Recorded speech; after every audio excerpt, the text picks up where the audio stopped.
Welcome to All About the Game. This is a Saturday edition of the podcast, and I'm your host, Jason, and I appreciate you guys stopping through for another great episode.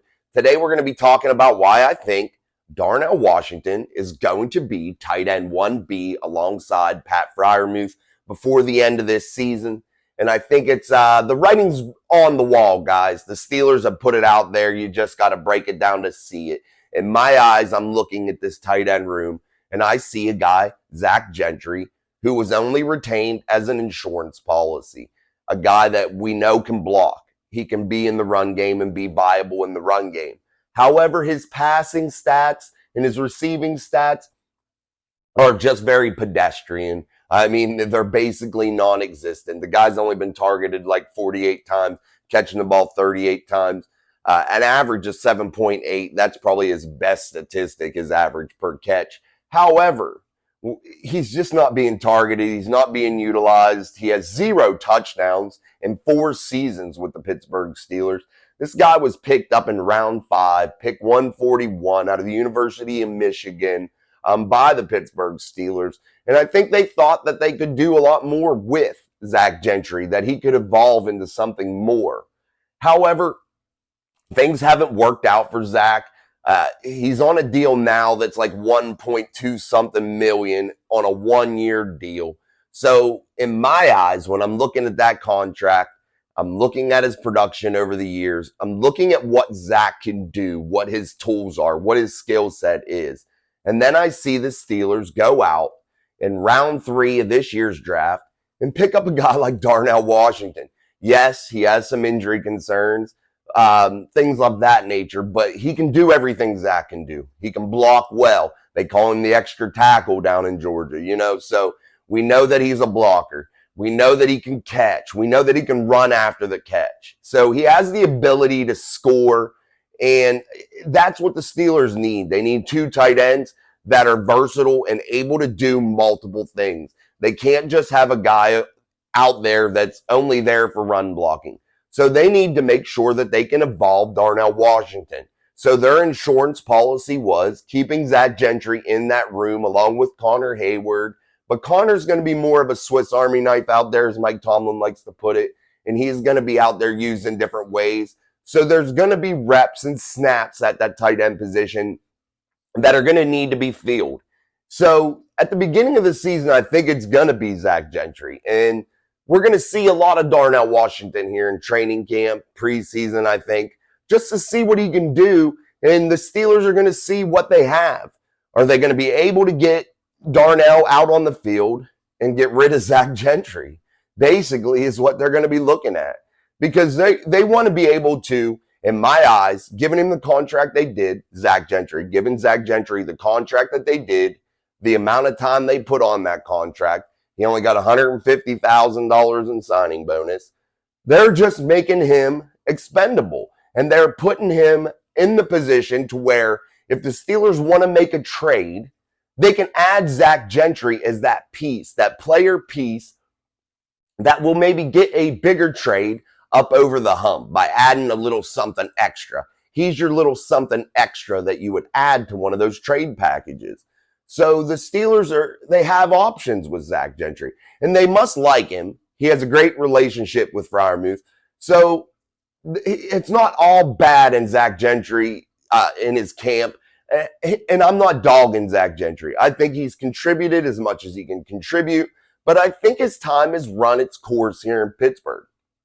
So the Steelers really want to use those tight end packages this year. And I think that that's something that they're really going to focus on. But they got to make it to where that room is very versatile and you have the guys on the field every time that can do multiple things that aren't one-trick ponies. And that's where I think they want to try to get Darnell Washington too.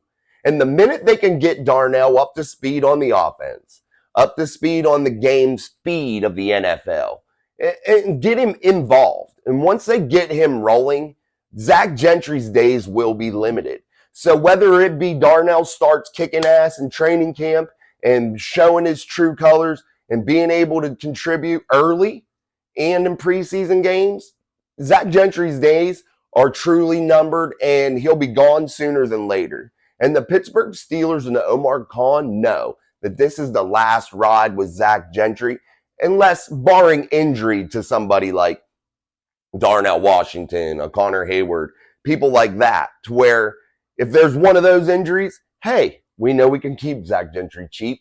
We know he knows the offense. He's good in the locker room.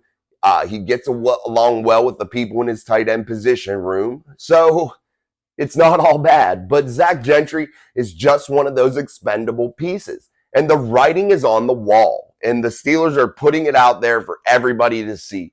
They've went out and really built this tight end room up, but they're going to have to make a change and cut somebody and get rid of somebody here to be able to boost Darnell Washington up into his role, as long as he stays healthy, as long as he starts to produce. But Zach Gentry is that piece, guys, and he's very expendable, and I think that they're going to move him, and I think the writing is on the wall with this, and I just want everybody to pay close attention to the amount of reps Gentry's getting throughout training camp, throughout the preseason, what Darnell Washington is able to produce on the field when he does get those reps. Let's look at his health. Let's really pay attention to this tight end room, because you could see a change and you could see a guy being gone sooner than later. And it's something that I think the Steelers have to be able to do whenever you put Pat Freiermuth and Darnell Washington. You can load them up on the same side, split them out on each end, so you can do so many different things and add Darnell, add Pat to each end. Then you put a Connor Hayward. Hell, put them all at the end with Connor as the wing back. I mean, there's so many things that you could do with those two that would just be crazy, You could split them out. Just the possibilities are limitless in my eyes with that trio. I just don't think Zach Gentry fits into that mold that they're trying to put out on the field. I don't think he's going to fit into the offensive scheme, considering his low production numbers. He only has 303 receiving yards, no touchdowns. I mean, over 4 years, I understand that you were playing behind with a Ben Roethlisberger that was injured, coming back from elbow surgery. I realize you had a year of Duck and Devlin Hodges and Mason Rudolph. I realize you had last year Mitch Trubisky starting the season off very, very weak performances, usually not being able to throw a lot of touchdown passes. Then you had Kenny coming in. Kenny didn't target him, but he didn't get that many chances either. And when they did throw the ball to him, it was like a stupid screen or something like that. So they just seemed disinterested in what they were doing with him. They didn't really try to put him into any great situations. So they just didn't seem interested in my eyes. And now that I look at this and break it down and look at the contract and look at how the Steelers have set everything else up in that tight end room, they are just waiting on one thing. And that is the emergence of Darnell Washington. And then Zach Gentry should be gone. And if he doesn't get traded or doesn't get moved as an extra piece in a trade package, I just think that the Steelers will ride him out, let him air that insurance policy for the season, and then this will be the last ride that we ever see of Zach Gentry in a Pittsburgh Steelers uniform. So, guys, that's just my take on that. I want you guys to chew on that for a little bit, see what you guys think. Put it in the comments. Let me know what your thoughts are on this tight end room and what you think they'll do moving forward. Where will Connor Hayward play? What will he be doing? Will he be more of the H-back type thing, to where playing fullback, playing a wing, doing things like that? Or will he be in a more traditional tight end role at times? Is Darnell Washington going to be able to succeed in the NFL? Is he going to be able to remain healthy? Put all that stuff in the comments. I really want to know your thoughts.